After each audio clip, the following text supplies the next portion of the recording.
అవును.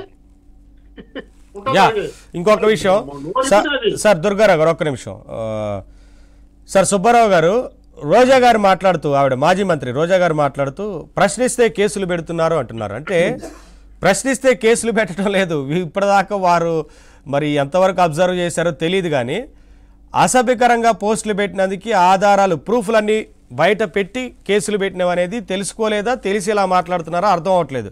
ఇప్పుడు ఎవరైనా కన్స్ట్రక్టివ్ క్రిటిసిజం అనేది ఉంటుంది, ఒక నిర్మాణాత్మకమైన విమర్శ చేస్తే ఖచ్చితంగా ప్రభుత్వం స్వీకరించడానికి సిద్ధంగా ఉన్నాము, ఏమైనా తప్పులుంటే ఎత్తి చూపండి, ఇటువంటి విషయాల్లో విమర్శిస్తే ప్రభుత్వం సానుకూలంగా స్పందిస్తుంది. ఆ విషయాల్లో ఎన్నోసార్లు స్పష్టంగా చెప్పారు. అవి కాకుండా అవి ఇప్పుడు ప్రశ్నిస్తే గొంతు నొక్కేస్తున్నారా అని చెప్తారేంటి? రోజా జగన్మోహన్ రెడ్డిని ఫాలో అవుతుంది. జగన్మోహన్ రెడ్డి ఏమంటున్నాడు, మేము చట్టబద్ధంగా మాకు ప్రభుత్వాన్ని ప్రశ్నిస్తూ ఉంటే మా యొక్క సోషల్ మీడియా సైన్యం మీద కేసులు పెడతా ఉన్నారు అని చెప్తున్నాడు. అవసరమైతే నన్ను అరెస్ట్ చేయండి, మిగతా వాళ్ళు మీరు కూడా పోస్టులు పెట్టాలని ప్రోత్సహిస్తూ ఉన్నారు. తల్లి మీద పెట్టినటువంటి అసభ్యకర పోస్టులను కూడా ఓర్పుతో సహించి దాంట్లో ఉన్న ముద్దాయిల్ని ప్రోత్సహిస్తూ ముందుకు నడువని నడుము తడుతూ ఉన్నాడు. కాబట్టి వాళ్ళ అగ్రనాయకుడు ఏదైతే చెప్తూ ఉన్నాడో దాన్ని ఫాలో అవుతుంది రోజా. కాబట్టి వీళ్ళకి వాస్తవాలను చూసేవంటి దృష్టిలోపం ఉంది, కొంత దృష్టిలోపము, వాళ్ళ నిరంకుశ విధానాలను కప్పిపుచ్చుకోవడాలు, వాళ్ళ తప్పుల్ని వక్రమార్గాలు పెట్టించి ప్రజల్ని తప్పుదోవ పట్టించడం అనేది వాళ్ళ యొక్క సంస్కృతిలో భాగం. దాంట్లో ఇక్కడ ప్రశ్నించమంటే ఏంటి? షర్మిలారెడ్డి గారు వైఎస్ రాజశేఖర రెడ్డి గారికి పుట్టలేదు అంటాం, అది ప్రశ్నించడమా రోజా గారు?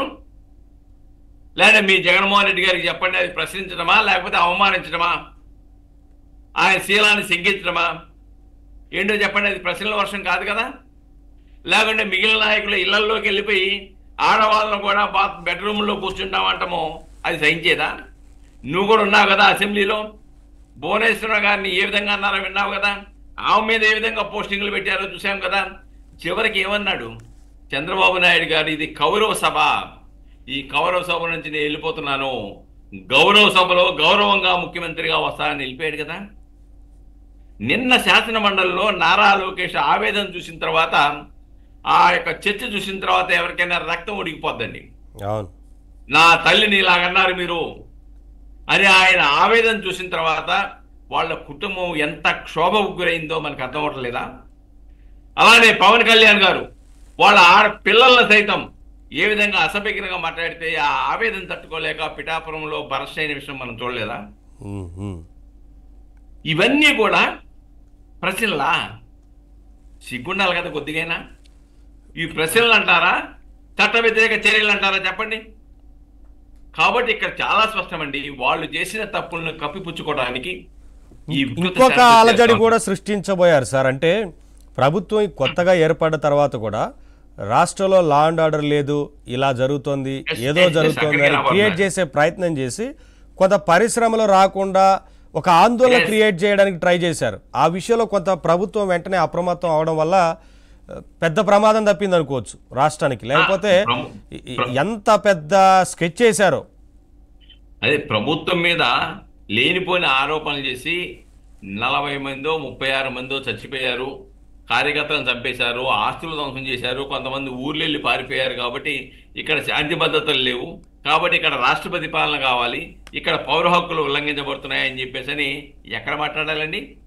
నీకు ధైర్యం ఉంటే అసెంబ్లీలోకి వచ్చి అసెంబ్లీలో చట్టసభల్లో ప్రశ్నించాలి. నువ్వు చట్టసభలో ప్రశ్నిస్తే వాస్తవాలు ఇవ్వండి, దాని ప్రకారం మేము చర్యలు తీసుకుంటామని హోమ్ మినిస్టర్ ముఖ్యమంత్రి చెప్తాడు. ఆ అడుగుతారని చెప్పేసి వీళ్ళు అసెంబ్లీకి ఎగ్గొట్టేసి బయట కూర్చొని ఈ రాష్ట్రానికి పరిశ్రమలు లేకుండా, లేకుంటే యువతకు ఉద్యోగ భవిష్యత్తు లేకుండా చేయడానికి ఒక కుట్ర పన్నాడు, కుట్ర భగ్నం అయిపోయింది, వేరే విషయం. రెండోది, ఇక్కడ వర్రా రవీందర్ రెడ్డి ఒక విషయం చెప్పాడండి.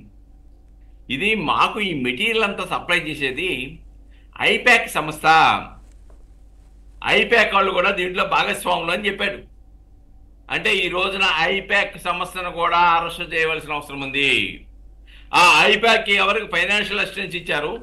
అవినాష్ రెడ్డి ఇచ్చాడా, లేకపోతే సజ్జల రామకృష్ణారెడ్డి ఇచ్చారా, జగన్మోహన్ రెడ్డి ఇచ్చాడా, దేని నుంచి ఇచ్చాడు